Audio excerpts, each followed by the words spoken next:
Ei, você que tá aí curtindo esse podcast, você tem caspa?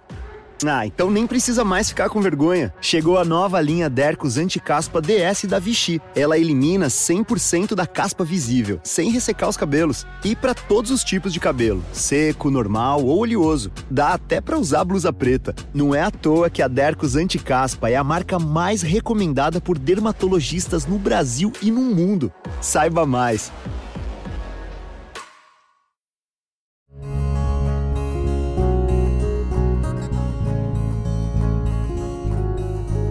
Welcome to the Casting Across Fly Fishing Podcast.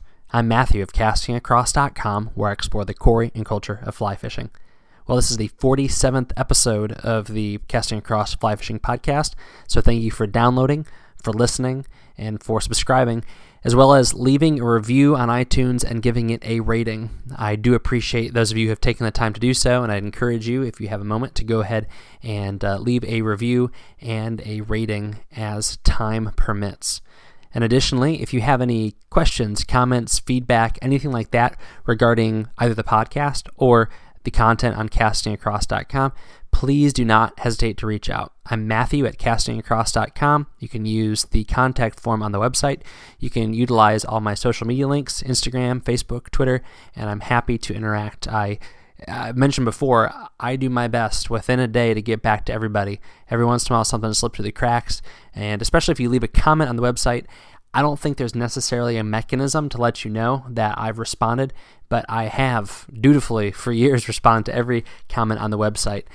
Part of it is that I'm a little obsessive compulsive about it. Part of it is, as I've said before, if you've taken the time to read and write, but then go beyond that to ask a question or make a comment, I feel like I owe it to you to respond. So definitely do that. I enjoy that. It makes this fun. So this week on the podcast, I want to talk about 3 things that I wish I would have known when I started fly fishing. Or more accurately, 3 things that I know now that I wish I would have done when I started fly fishing. So this can be applicable to me today. It can be applicable to you today, whether you've been fly fishing for decades, as I have, or certainly many of you have probably been fishing for many more decades than I have, or if you're just getting started. These are things that, looking back, I wish I would have done a little bit better because I've seen the value in them. And it's not that I'm playing from behind. I think that there's a pretty big, gracious learning curve in fly fishing. But these are things that I wish my 15, 16, or even 25-year-old self would have known when I was continuing to learn and develop as an angler. The first one, and this might sound a little bit intense, but take more guided trips and pay the money. Take more guided trips and pay the money. So I've talked about this before, but a guided trip isn't just a way to get fish. A lot of people think that paying a guide $300, $500, $700 is just paying money to get fish. And I remember having that mindset for years and years, and I would take guided trips for trout, for bass in the saltwater when I was a teenager and when I was younger. And for whatever reason, I really was narrowly focused on that. And as at that age, most of those trips were gifts, but I still saw it very much as just a way to catch a fish. Now, I've really come to appreciate everything that I'm learning. My guide isn't just a person who's putting me on a trout, isn't just a person who's putting me on a striped bass. There's somebody who is showing me how to be a better angler in general and how to approach the situation that we're in specific. And that is worth the money, if you can afford it, of course. So a lot of times that means that's a gift, or that's your big expense of the year, or instead of doing 2 DIY trips, you do 1 guided trip. And of course, there's a value judgment there. What matters more to you? What can you afford? Certainly, you don't want to put yourself at some sort of economical disadvantage or do anything foolish with your money just to learn how to fish better or catch more fish. But even if it's a half day, That's always one of those things where the full day trip is so enticing from a cost perspective because, like, for example, I know one trout guide locally, it's $350 for a half day and $450 for a full day. And so you're basically doubling your time for $100. And so it usually makes sense to go for that full day trip. But if you can't afford that, if you can only afford that half day and then the extra money to tip your guide well, then do it, because then you can take that second half of the day and fish yourself and take everything that you just learned and put it into practice. And you'll probably have a pretty good second half of the day. But I wish I would have had that approach, and instead of accumulating more stuff, taking some of those resources, taking some of those finances, and applying it to more guided trips, even on water that I feel like I know very well. And in fact, that's probably a really good use of a half-day trip, is maybe getting a local guide that fishes the water that you're going to be on all the time and picking their brain, especially if they have a reputation for being a good angler and being somebody who is just super fishy or just has a lot of experience on the water. So that'd be the first thing that I would have changed a little bit about my approach to fly fishing when I was younger, is definitely allocate a little bit more time and resources towards tapping into guides. That's the first thing. Second thing is to not give up so easily. Not give up so easily. So what do I mean by that? Well, a few things. One, stay out a little bit later. Wake up a little bit earlier. When the weather's a little bit dicey, not dangerous like lightning and tornadoes and floods dicey, but when it's a little overcast, a little drizzly, don't use those as excuses. I can't think of many times at all where I went out in adverse conditions or when it was a little bit early or a little bit late and I regretted it for that reason. It might be because I did something else that was dumb. I waded in too deep and got wet, or I fell down, or I lost a bunch of flies, or I just wasn't approaching the water well and I didn't catch fish, or I just didn't catch fish just because I didn't catch fish. But it was never because I was out early, and it was never because I stayed up late. It was never because I went out on a day where the time was a little bit tight, or I went out when it was a little bit overcast or a little bit hot, or the water was a little bit high or the water was a little bit low. Not wimping out and getting out there and fishing always paid off. It's always been something that I've enjoyed and I've appreciated. And I found myself in situations and circumstances that I wouldn't have otherwise found myself in if I just pushed myself a little bit more. And totally transparent, in my mid-30s with 4 kids, I don't have that many opportunities like I used to. I certainly get out and fish plenty, and I'm not complaining about that, but it's one of those things where you really need to strike while the iron's hot. And when you have those opportunities, take it. I feel like I'm super vigilant now when I see opportunities to jump at it, to just be ready to go, ready to roll, and not like running away from my family, but if they're doing something and for whatever reason I'm not with them, not to sit around the house, not to do something other than fishing. If I'm making fly fishing a priority and I want to do it, then do it. I'm not going to regret it. So the second thing really is to take advantage of those times where you might say, it'd just be so much more comfortable to stay in bed. I can show up on the river at 9 as opposed to 7. Or, if I head back, I can, go to a real restaurant as opposed to fast food. Those things are nice, and if you're fishing a lot, you know what, you can cut corners there. But if you're not fishing as much as you'd like, or you just aren't fishing a lot in general, then really taking advantage of that extra time, whether it be an hour at the beginning of the day, an hour at the end of the day, or again, a day that's not ideal from a weather or conditions perspective, is something that, looking back, there's a lot of times where I turned down fishing because I really become spoiled. When I was living in Virginia, there was just awesome bass rivers and ponds everywhere, and I didn't have to drive very long. I didn't have to put in a lot of effort to get into good fish.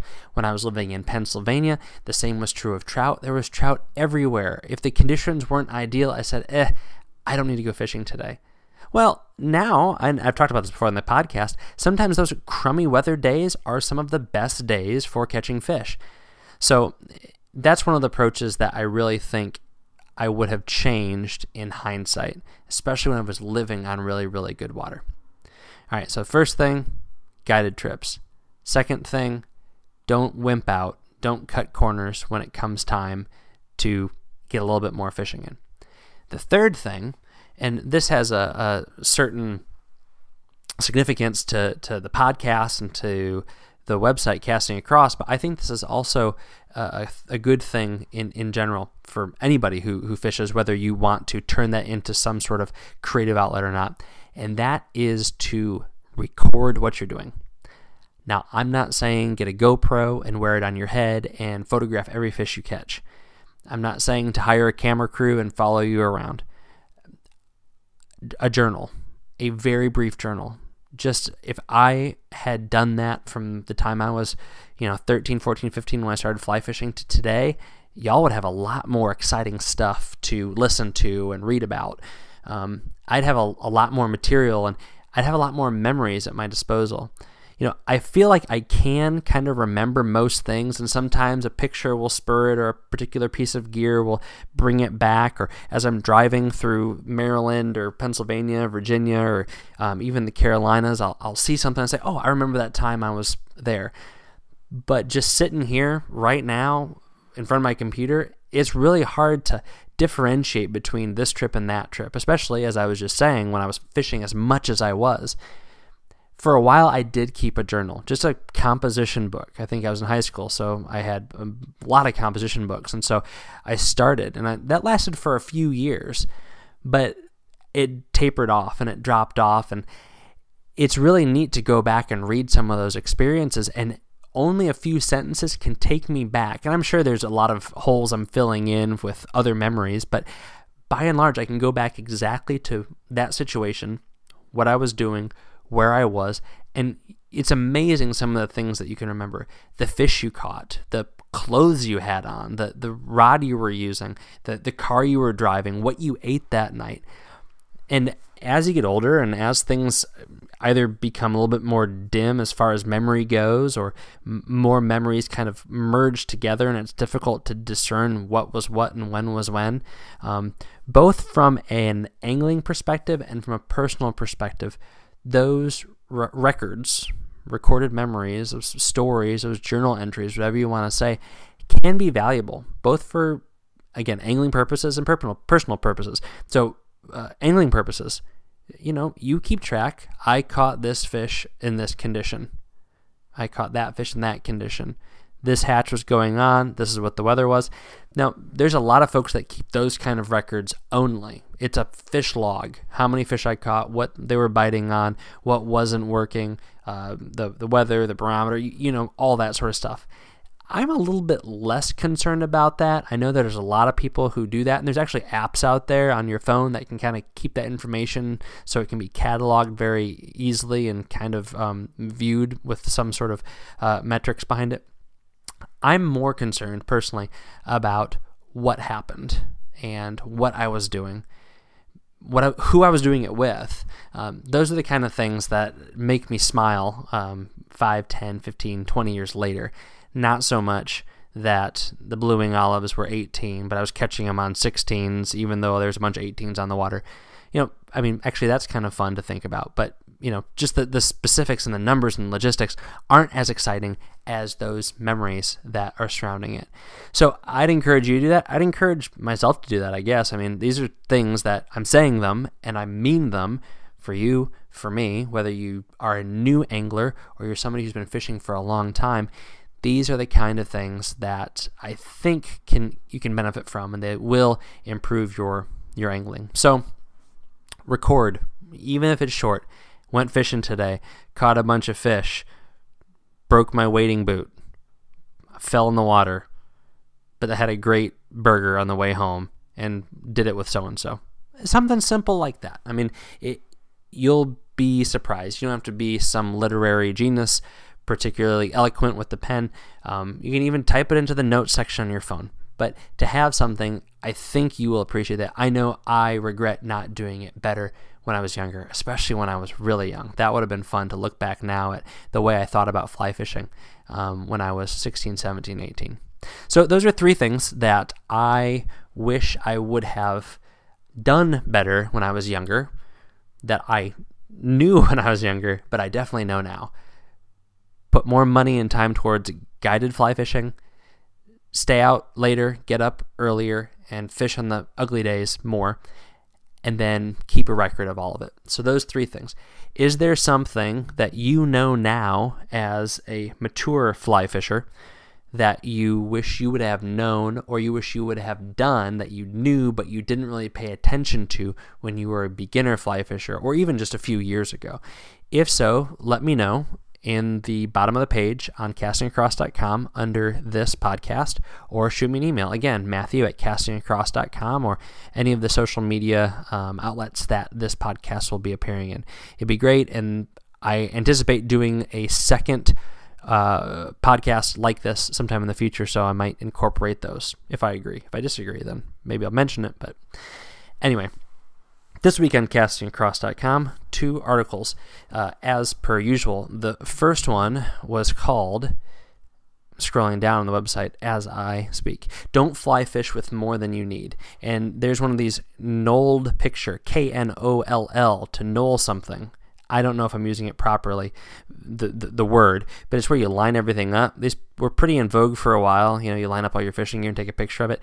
They've kind of fallen out of fashion. I think people thought they were hokey, but I guess now's the time to strike that. And I wanted to show how little I get away with, especially when I'm running into the woods to fish. So Monday, I went for a run up in the White Mountains in New Hampshire, and I had my little Douglas Upstream 2-weight and only the necessities. Really, the biggest thing I was carrying was a second pair of shoes. Switch out of my trail runners into wet wading shoes, and even though it was in the 50 degrees, the water felt fantastic up there. So I talk a little bit about my approach on carrying only what I need, and I've mentioned this before on the podcast. You're always going to be surprised with how little you use. I mean, all those flies. Think about all the flies you carry. And I don't care if you are offshore chasing really big fish in blue water, or you are like I was on a little brook trout stream. You're not using hundreds of flies. You'd probably be okay with a few dozen flies. In some patterns, in some sizes, in some colors, you know you're going to use. So I've really gotten to the point where I do that. And I don't feel scared. I don't feel like I don't have my security blanket. And really, fly boxes are the biggest space demanding piece of gear that we have in our vests, in our sling packs, in our bags. So if you can cut that down, you're a long ways to cutting down your overall gear. A quick thing, and I know I'm kind of going aside, but it's a short podcast as it is.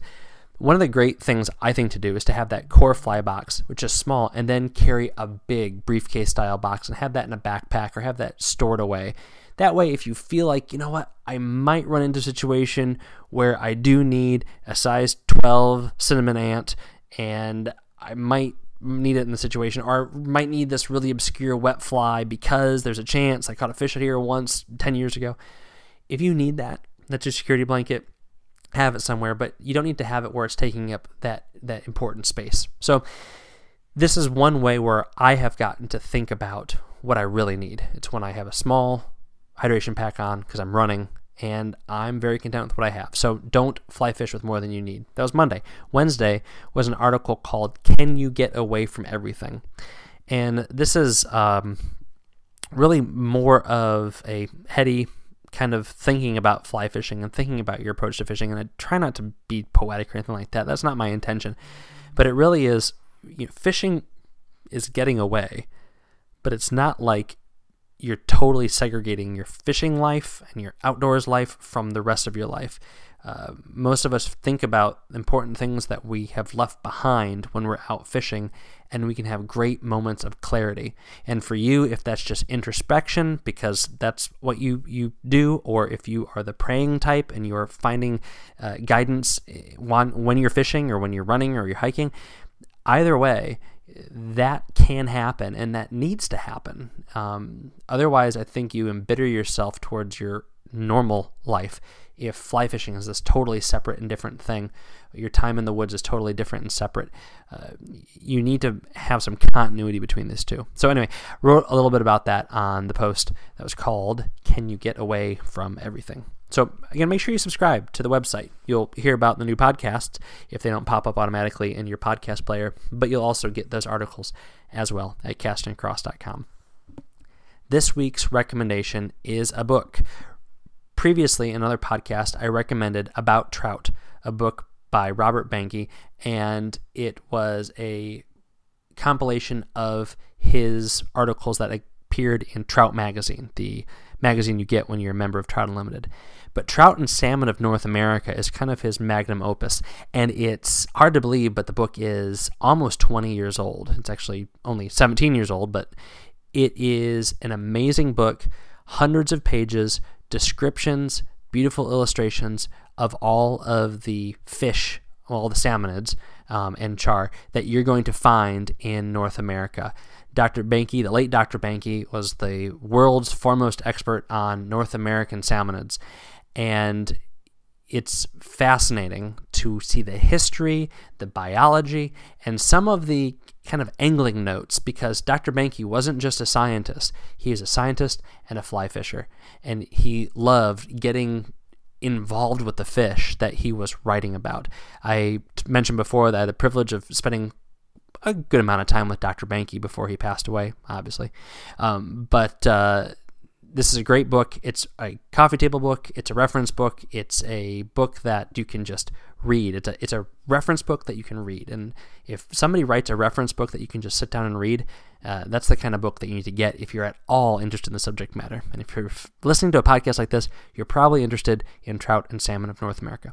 So I'll put a link to that book on the show notes of this page, as I try to do every week on the podcast. Thanks for listening to the Casting Across Fly Fishing Podcast. Please subscribe in your favorite podcast app and rate the podcast on iTunes. Then head over to castingacross.com, where you'll find more info on this podcast and 3 posts a week on the people, places, and things that go into the pursuit of fish.